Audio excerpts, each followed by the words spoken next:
The wind that learned to listen.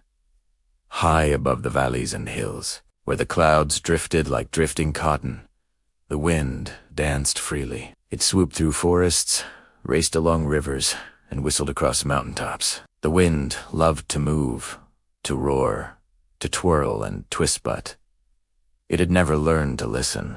One bright morning, as the wind spiraled playfully around the village of Meadowbrook, it noticed something strange. Children were crying, a farmer was fretting over his wilted crops, and birds chirped nervously, unsure of where to land. Curious, the wind rushed down to see what was happening. "Why are you all so sad?" it called, swirling leaves into the air. The villagers looked around in surprise. "We've lost our bell," said an elderly woman. "The bell that calls the community together has fallen into the river, and without it, we cannot gather for the festival." The wind had never heard of a bell before. "I can help," it said eagerly. With a gust and a twirl, it tried to blow the river water aside to find the bell. But the currents were too strong, and the wind only made waves splash higher and faster. A small child tugged at a loose strand of wind. "You're trying to help, but maybe you need to listen first." The wind paused. Listen. It had never listened before. It only moved and shouted and rushed. Slowly, it hovered near the child. "Listen," it asked. "Yes," said the child. "Listen to the river, the trees, even the birds. They know where the bell is." The wind tilted and twisted, unsure how to do something so still. But it tried. It hovered over the river and leaned closer to the rushing water. It felt the pull of the currents, heard the murmur of the rocks, and noticed the splash patterns.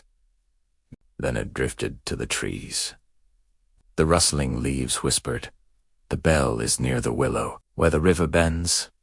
Excited, the wind raced to the bend in the river and peered through the branches of the old willow tree. There, tangled in the roots, glimmered the silver bell, its ribbon flapping gently in the current. The wind took a deep breath, had learned something new, and blew gently, careful not to scare or scatter. Slowly, the bell floated free and drifted toward the village. The children clapped, the farmer smiled, and the elderly woman wiped a tear of joy from her eye. "You did it," they cheered. The wind, feeling lighter than ever, realized that listening had made it stronger. By paying attention to the world instead of rushing through it, it had discovered secrets it could never have known before.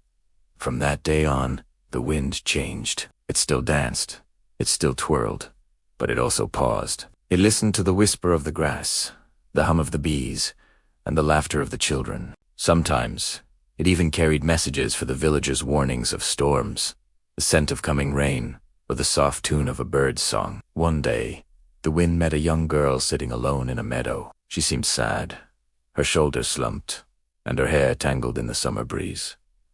"Why do you cry?" the wind asked. Gentle now, no longer rushing. "I lost my courage," she whispered. "I wanted to climb the hill to see the sunset, but I'm too scared."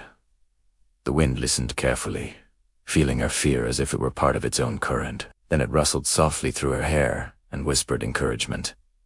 "I will be with you. I will hold your fears, and you can climb."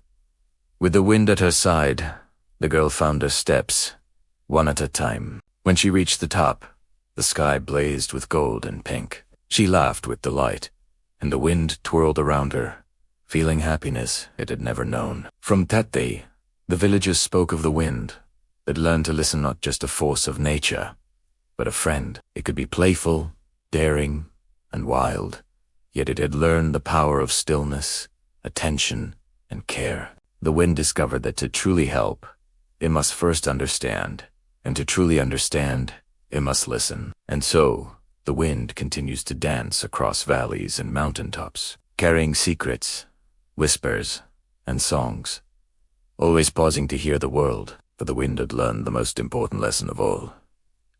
Listening is a kind of magic that can change everything.